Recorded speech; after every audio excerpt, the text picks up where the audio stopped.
Hi, I'm Dr. Balaraj Naidu, Robotic Joint Replacement Surgeon at Onus Robotic Hospitals, Hyderabad.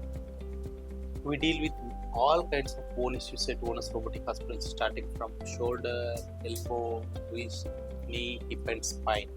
So today I am going to discuss about very important topic, shoulder dislocation, recurrent shoulder dislocation. So normal ga shoulder joint very stable joint ఉంటుంది. ఇది socket, ఇది head. So especially anterior dislocation అంటే bone మొత్తం ఫ్రంట్కి రావడం, posterior dislocation అంటే ఆ పిక్చర్లో ఉన్నట్టు వెనక్కి వెళ్ళడం. ఇది ఎందుకు జరుగుతుంది especially? And before going for that shoulder anatomy చెప్తాను. సో ఇక్కడ కనపడుతున్న muscle supraspinatus which is like work horse of the shoulder. దాని పైన కనపడుతున్నది బర్సా. సో ఈ రెండు వెరీ ఇంపార్టెంట్. దాంతోపాటు ఇక్కడ కనపడుతున్నది లేబ్రమ్ అంట. సో మూడు చాలా ఇంపార్టెంట్. ఈ మూడిట్లో ఏది ప్రాబ్లం ఉన్నా షోల్డర్లో పేషెంట్స్కి ఎస్పెషల్లీ పెయిన్ఫుల్ ఆర్క్ సిండ్రోమ్ అంటారు. అంటే 60 degrees వరకు బాగానే ఉంటుంది, 60 to 120 degrees వెరీ పెయిన్ఫుల్గా ఉంటుంది. సో యూజువల్ ఉన్న దగ్గరికి ఇటువంటి పేషెంట్ రెగ్యులర్గా వస్తుంటారు. వీళ్ళకు జస్ట్ ఫిజియోథెరపీ చేస్తే సెట్ అవుతుంది. అదేవిధంగా ఫ్రోజన్ షోల్డర్, నార్మల్గా బోన్కి మధ్యలో వైట్ క్యాప్సిల్ ఉంటుంది. ఈ విధంగా ఇది ఎస్పెషల్లీ డయాబెటిక్ పేషెంట్స్లో ఫ్రీజ్ అవుతుంది. అదేవిధంగా మనం షోల్డర్లో ఒకటి రొటేటర్ కఫ్ టేర్ అంటాం, ఎస్పెషల్లీ స్పోర్ట్స్ ఇంజరీ పడుతున్నప్పుడు కింద పడతారు. ఈ విధంగా షోల్డర్ గ్యాప్ ఉండాల్సినది అన్ఫార్చునేట్గా గ్యాప్ తగ్గిపోయి పేషెంట్స్కి పెయిన్ అవుతుంది. అండ్ షోల్డర్ డిస్లొకేషన్ అంటే ఏంటంటే ఈ సాకెట్లో ఉండాల్సిన బోను కంప్లీట్గా స్లిప్ అయిపోయింది. సో దీన్ని షోల్డర్ డిస్లొకేషన్ అంటే. షోల్డర్ డిస్లొకేషన్ 2 types, ఒకటి anterior dislocation, posterior dislocation. Anterior dislocation common in sports injuries. Posterior dislocation అనేది ఎస్పెషల్లీ ఎపిలెప్సీ అంటే ఫిట్స్ ఉన్న పేషెంట్స్లో జరుగుతుంది.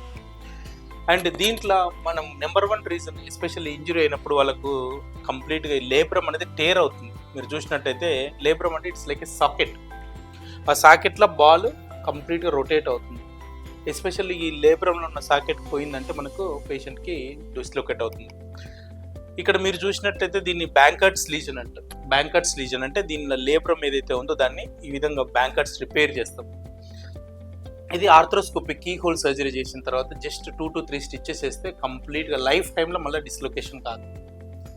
అదేవిధంగా రికరెంట్గా పేషెంట్స్ డిస్లొకేషన్ అవుతుందంటే ఈ సాకెట్ను ప్రాపర్గా రిపేర్ చేయకపోతే అది జరుగుతూ ఉంటుంది. ఒకవేళ పేషెంట్స్ నెగ్లెక్ట్ చేసుకుంటే వెళ్తారు. నెగ్లెక్ట్ చేసుకుంటే పోతే దీన్ని హిల్ సాక్స్ లీజన్ అంటే హ్యూమరల్ హెడ్ కంప్లీట్గా డిఫెక్ట్ ఉంది. అంటే వాళ్ళు 15 times 20 times అట్లే కంటిన్యూ చేసుకుంటుంటారు. వాళ్ళంతలకు వాళ్ళే లోపలికి పెట్టేసుకుంటుంటారు. సో ఇలా చేయడం వల్ల ఏమవుతుందంటే హెడ్ అనేది డ్యామేజ్ అవుతుంది. ఇటువంటి పేషెంట్స్కి ఇన్స్టెబిలిటీ ఎక్కువ అయిన తర్వాత మా దగ్గరకు వస్తుంటారు. 15 times 20 times అయిందంటే వాళ్ళకు మేము ఆర్థ్రోస్కోపిక్ ప్రొసీజర్ అంటే జస్ట్ చిన్న కెమెరా వేసి జస్ట్ 2 to 3 holes వేసిన తర్వాత దాన్ని కంప్లీట్గా మేము ఈ విధంగా లెటర్ జెట్ ప్రొసీజర్ అంటారు. అంటే ఎస్పెషల్లీ అక్కడ ఉన్న బోన్ ఒకటి తీసుకొని వచ్చి సపోర్టింగ్ కోసం 2 screws వేసి ఫిట్ చేస్తాం.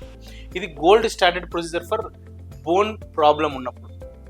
బ్యాంకర్ట్స్ రిపేర్ అంటే ఓన్లీ లేబ్రమ్ ప్రాబ్లం ఉన్నప్పుడు. ఈ హ్యూమరల్ హెడ్ ప్రాబ్లం ఉన్నప్పుడు ఇది లెటర్ జెట్ ప్రొసీజర్ అంటారు. దీన్ని కీ హోల్ సర్జరీ ద్వారా చేయొచ్చు, ఆర్ఎల్స్ ఓపెన్ ప్రొసీజర్ కూడా చేయొచ్చు. And another thing what we do is third procedure for recurrent dislocation is we repair the subscapularis కంప్లీట్గా. దీన్ని రంప్లిసైజ్ అంటారు. So we give all these kinds of treatment at Onus Robotic Hospitals. And we thank all our patients. We are the top 3 multi-specialty hospitals in Hyderabad. And we thank all our doctors, staff and patients for achieving this milestone. So any kind of shoulder issues, you can utilize Onus Robotic Hospitals, one-stop facility for all orthopedic problems. Thank you.